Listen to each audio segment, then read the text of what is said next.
Hello, have a good day. Ganga पुत्र B are Chopra ने, मेरे ख्याल बी आर चोपड़ा ने बनाई थी, महाभारत सीरियल बनाया। उसमें भीष्म पितामह अपने आप को गंगा पुत्र कहता है। बड़ी लंबी सी ऐसे सफेद दाढ़ी उसकी दिखाई, ऐसे ही दाढ़ी जैसी मोदी साहब है।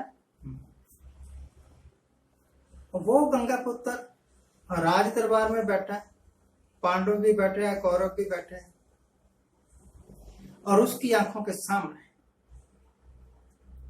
द्रौपदी की साड़ी उतारी गई। भीष्म पितामह गंगा पुत्र मुंह से एक लफ्ज नहीं फूटा, कभी नहीं कहा कि यह एक गलत काम हो रहा है। गंगा पुत्र आज जिस वक्त इलेक्शन था उस वक्त इन्होंने कहा था मैं गंगा मैया का बेटा हूं, गंगा ने मुझे बुलाया है। और तो ये डायलॉग सुन के मैंने सोचा कि गंगा पुत्र बन गए हैं, बनारस में चले गए हैं, तो बाकी तो सब लफाफेबाजी ही करते रहे पिछली सरकारें सारी। ये गंगा पुत्र जो नया गंगा पुत्र है जरूर कुछ जबरदस्त काम करेगा। शायद इसके राज में गंगा बिल्कुल स्वच्छ हो जाए, इसका पानी निर्मल जल हो जाए, और मेरे जैसा भी उसमें से एक चुल्लू भर ले। जिस वक्त ये कह रहे थे कि मैं गंगा पुत्र हूं, गंगा मैया ने मुझे बुलाया है, उस वक्त का हाल यह है कि गंगा बहुत मैली थी, और मैं बेवकूफ सोच बैठा कि अब गंगा जरूर साफ हो जाएगी। आज हकीकत यह है कि गंगा पुत्र के राज में गंगा और मैली हो गई है। गंगा का पानी पहले जैसा नहीं रहा, उसमें शैवाल जम गया है। दूर से देखने पर गंगा का पानी हरा लगता है, जैसे गांवों में जोड़ होते हैं ना, जोड़ों का पानी सड़ जाता है, इसी तरह गंगा का पानी भी सड़ गया। वाह गंगा पुत्र, आप आए और गंगा की दुर्दशा कर गए। काश के आप ना आए होते तो शायद गंगा ज्यादा साफ होती। साफ होती या नहीं होती, परंतु निश्चय ही इतनी मैली नहीं होती। शुक्र है अभी भी गंगा का पानी थोड़ा चल रहा है। अगर 2-4 साल और रह गया ना आपका राज, तो एक जोहड़ के पानी में और गंगा के पानी में कोई अंतर नहीं रहेगा। बुरा मत मानना हिंदू भाइयों, हिंदू कम्युनिटी में गंगा जल का आदर मान अमृत की तरह है। मेरे एक मित्र है, एक मित्र क्या कई लोग हैं जो गंगा के जल को अपने घरों में रखते हैं, अपनी दुकान में रखते हैं और उसका आदर सत्कार करते हैं। कोई बहुत ज्यादा बीमार हो तो उसके मुंह में 2-4 गंगा जल के बूंदे पानी डालते हैं। और ये गंगा जल जो बनारस में आजकल मिल रहा है, दिखाया जा रहा है टीवी में,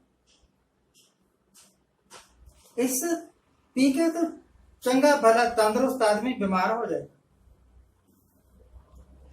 अगर डॉक्टर मनमोहन सिंह होते और उसके राज में गलत आंकड़े दिए गए होते मरने वालों गुजरात के आंकड़े कहा कि 4000 समथिंग 4500 समथिंग लोग मर गए, और उनमें से 4100 लोग सिर्फ अहमदाबाद के हॉस्पिटल में मर गए। अगर एक हॉस्पिटल में 4000 लोग मर गए तो पूरे गुजरात में कितने मरे होंगे? तो लोगों ने कहा कि आंकड़े छुपाए जा रहे हैं, यूपी में आंकड़े छुपाए जा रहे हैं। और अब सरकार, हाई कोर्ट ने इसका नोटिस लिया, सरकार को कहा कि सच बताइए। और सरकार, जब हाई कोर्ट के दबाव के बाद जो रिपोर्ट आई उसमें पाया गया कि सचमुच ही आंकड़े छुपाए गए मरने वालों के, कोरोना के कारण मरने वालों के। क्या जरूरत थी छुपाने की? अगर छुपा ही लिए थे तो इतना पक्का प्रबंध करते कि हाई कोर्ट क्या सुप्रीम कोर्ट भी कहता तो पता ना लगता। काम का ही बेइज्जती करवा लेना। पहले थोड़ी थू थू हो रही है आपके नाम पर, योगी के नाम पर, मोदी के नाम पर। लोग कहते हैं कि योगी के राज में बहुत सारे निर्दोष लोग एनकाउंटर के नाम पर मार दिए गए। लोग यह भी कहते हैं कि योगी के राज में यूपी में मुस्लिम लोग सुरक्षित नहीं है, और खासतौर पर शेड्यूल्ड कास्ट के लोग। अगर बारात जानी है शेड्यूल्ड कास्ट की तो उसको घोड़ी पर नहीं चढ़ सकते। तो भाई, देश का प्रधानमंत्री बनना या किसी स्टेट का मुख्यमंत्री बनना आपको यह लाइसेंस नहीं दे देता कि आप अतोल में झूठ बोलो, जितना मर्जी झूठ बोलो, कोई बात नहीं। डॉक्टर मनमोहन सिंह के राज में 5 रुपए गैस का सिलेंडर महंगा हो गया था, तो भाजपा वाले कितने पखंड करते थे, सड़कों पर आके गैस का सिलेंडर लेके गले में मालाएं डाल के प्याज की, पता नहीं क्या क्या करके, और कहते थे कि सरकार को शर्म आनी चाहिए, महंगाई बहुत हो गई है, गरीब मार हो रही है। और ये नरेंद्र भाई मोदी कहा करते थे कि पेट्रोल के दाम बढ़ने से गरीब का जीवन कठिन हो जाता है। अब 3 दिन हो गए लगातार पेट्रोल के दाम बढ़ रहे हैं, डीजल के दाम बढ़ रहे हैं। अब नहीं जीवन कठिन हो रहा, या अब दिखना बंद हो गया है, सुनना बंद हो गया है। जिस वक्त यूपीए सरकार थी उस वक्त थोड़ी सी महंगाई बढ़ जाए तो ये शोर मचाया करते थे। अब सरसों का तेल आज से 1 वर्ष पहले 85 रुपए लीटर था, 8 महीने पहले 100 रुपए लीटर था, और अब ये 180 रुपए लीटर हो गया है। अब कोई महंगाई नहीं है। शुक्र है कि मोदी है। अगर मनमोहन सिंह होता तब क्या हाल होता? बीजेपी वालों पूरे हिंदुस्तान में जहां जहां पर भी इनका प्रेशर है, हड़तालें की होती, बाजारों में लूटमार की होती, आग लगाई होती। अब क्योंकि राज बीजेपी का है और ऐसे शरारती पूर्ण टुच्ची हरकतें भी बीजेपी वाले ही करते हैं।